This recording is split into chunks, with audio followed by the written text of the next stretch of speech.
انسان کو ہر آن و پل اپنی آخرت کی فکر ہونی چاہیے۔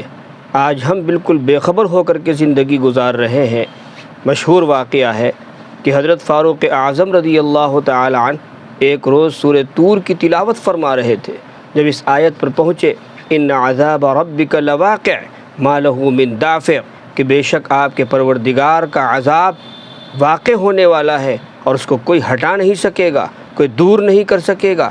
جب یہ آیت کریمہ تلاوت فرمائی تو ایک سرد آہ بھری۔ اس کے بعد تقریباً 20 دن تک سیدنا عمر فاروق رضی اللہ تعالی عنہ بیمار رہے۔ لوگ عیادت کرنے آتے لیکن بیماری کوئی نہیں جان سکا۔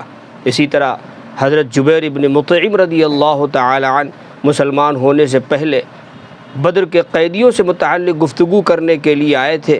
حضور اکرم صلی اللہ علیہ وسلم کی خدمت میں مدینہ منورہ نبی پاک علیہ الصلاۃ والسلام نماز مغرب میں سورہ طور کی تلاوت فرما رہے تھے۔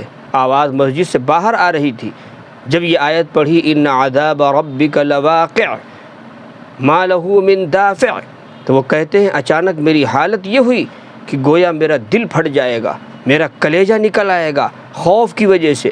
میں نے فوراً اسلام قبول کر لیا اور مجھے یوں محسوس ہوا کہ میں جگہ سے ہٹ نہیں سکوں گا کہ مجھ پر اللہ کا عذاب آ جائے گا۔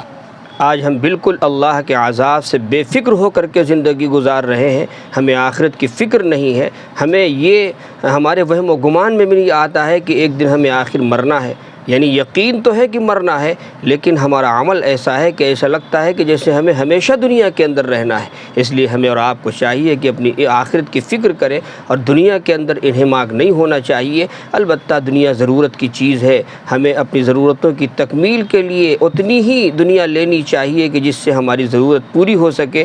نبی پاک علیہ الصلاۃ والسلام نے فرمایا کن فی الدنیا کأنک غریب او عابر سبیل، کہ تم دنیا میں ایسے رہو جیسے کوئی اجنبی ہوا کرتا ہے، اجنبی رہا کرتا ہے، یا کوئی مسافر ہوتا ہے، راہ چلتا مسافر، کہ جب مسافر کہیں جاتا ہے سفر پر ہوتا ہے تو وہاں کوئی مکان نہیں بنانے لگتا ہے، یا اسی طرح وہ بلڈنگیں کھڑی نہیں کرنے لگتا ہے، بلکہ اس کے ذہن میں یہ ہوتا ہے کہ ہمارا کام جلدی سے پورا ہو اور اپنے وطن ہم واپس جائیں۔ اسی لیے ہمیں اور آپ کو چاہیے کہ اس دنیا کے اندر منہمک ہو کر کے ہم اپنے اللہ کو نہ بھولیں، اپنی موت کو نہ بھولیں، اپنی آخرت کو نہ بھولیں۔ ہمیں ہر وقت یہ پیش نظر رہنا چاہیے دنیا میں ہم کیوں آئے ہیں۔ اللہ ارشاد فرماتے ہیں وما خلقت الجن والانس الا لیعبدون، ہم نے انسانوں کو جناتوں کو اس لیے پیدا کیا ہے تاکہ وہ ہماری عبادت کریں، بندگی کریں۔ اس لیے ہمیں اور آپ کو چاہیے کہ ہر آن و پل ہم اپنی آخرت کو پیش نظر رکھیں، دنیا میں منہمک ہو کر کے ہم کہیں غافل نہ ہو جائیں اور پھر وہ وقت آ جائے الہاکم التکاثر حتی زرتم المقابر کلا سوف تعلمون ثم کلا سوف تعلمون کلا لو تعلمون علم الیقین لترون الجحیم ثم لترونها عین الیقین اور ثم لتسألن یومئذ عن النعیم۔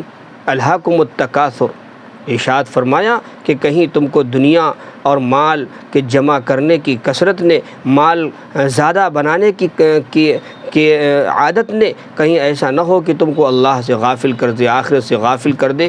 حتیٰ زرتم المقابر، یہاں تک کہ تم قبروں میں پہنچ جاؤ اور پھر وہاں جب ہر چیز منکشف ہو جائے گی اس وقت آدمی چاہے گا کہ کاش میں دنیا میں واپس چلا جاؤں۔ اللہ فرماتے ہرگز نہیں، یہ دنیا غفلت کی جگہ نہیں ہے کہ یہاں غافل ہو جاؤ، بلکہ الدنیا مزرعۃ الآخرہ، یہ دنیا آخرت کی کھیتی ہے۔ یہاں جیسا بیج بوئیں گے ویسی ہی فصل اگے گی۔ نیکیوں کا دانہ ڈالیں گے تو نیکیاں آئیں گی، اور اگر برائیوں کا دانہ ڈالیں گے تو برائیاں پیدا ہوں گی، اور ظاہر سی بات ہے کہ پھر اسی طرح ہم اپنی فصل کاٹیں گے۔ اگر نیکیوں کی فصل بوئی تھی تو انجام بھی نیک ہوگا، برائیوں کی فصل بوئی تھی تو انجام بھی برا ہوگا۔ اس لیے ہمیں ہر آن و پل ان تمام چیزوں کو مد نظر رکھ کر کے زندگی گزارنی چاہیے۔ اللہ کہنے والے کو بھی توفیق عطا فرمائے اور آپ سب حضرات کو اللہ تعالی اس کی توفیق مرحمت فرمائے۔ وآخر دعوانا ان الحمد للہ رب العالمین۔